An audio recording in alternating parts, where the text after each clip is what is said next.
25 मई 2014 मुंबई और राजस्थान के खिलाफ आर्या पार की लड़ाई। मुंबई ने टॉस जीतकर पहले गेंदबाजी करने का फैसला किया। अगर मुंबई को प्लेऑफ्स के लिए क्वालिफाई करना है तो राजस्थान जितना स्कोर बनाएगी उस स्कोर को 14 ओवर में ही ख़त्म करना पड़ेगा।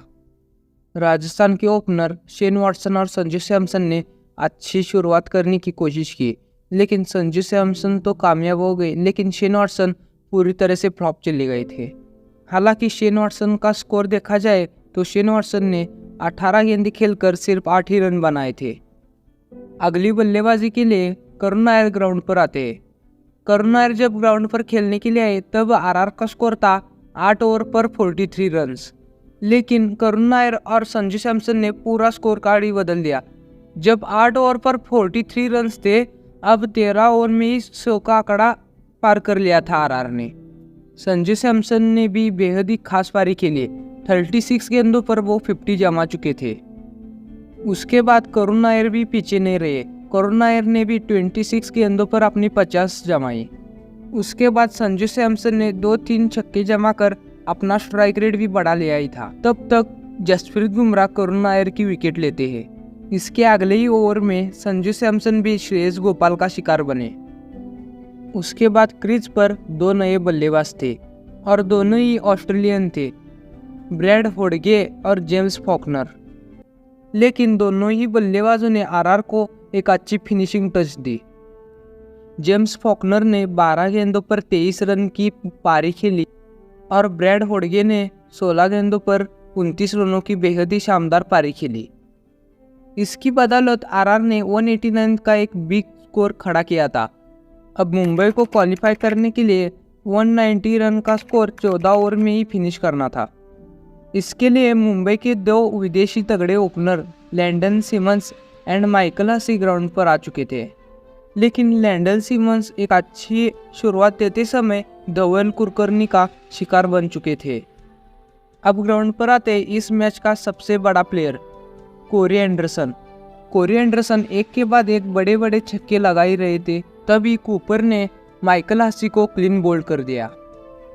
उसके बाद ग्राउंड पर आते हैं पोलार्ड। पोलार्ड ने अपनी दूसरी गेंद पर ही छक्का लगाया, लेकिन उसके बाद तीसरे गेंद पर ही कूपर का फिर से शिकार बने। लेकिन एक तरफ से कोरी एंडरसन मुंबई का साथ दे रहे थे और पोलार्ड के बाद रोहित शर्मा ग्राउंड में आ चुके थे।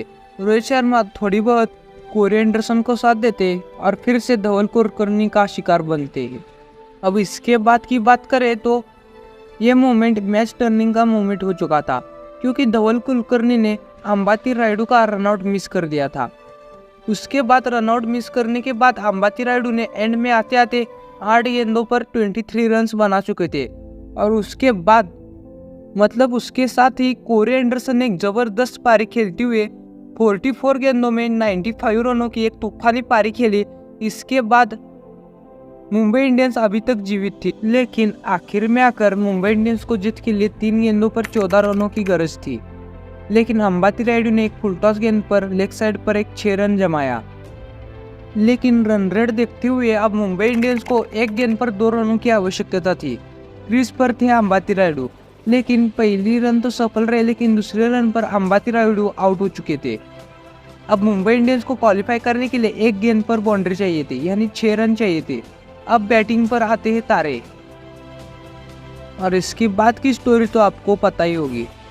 जेम्स फॉकनर ने एक फुल टॉस डालते और तारे उस गेंद को लेग साइड की ओर दूसरे स्टीयर में पहुंचा देते।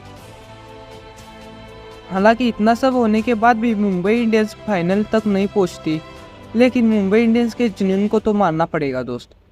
तो फिर ऐसी इंटरेस्टिंग स्टोरी के लिए हमारे चैनल को सब्सक्राइब कर देना।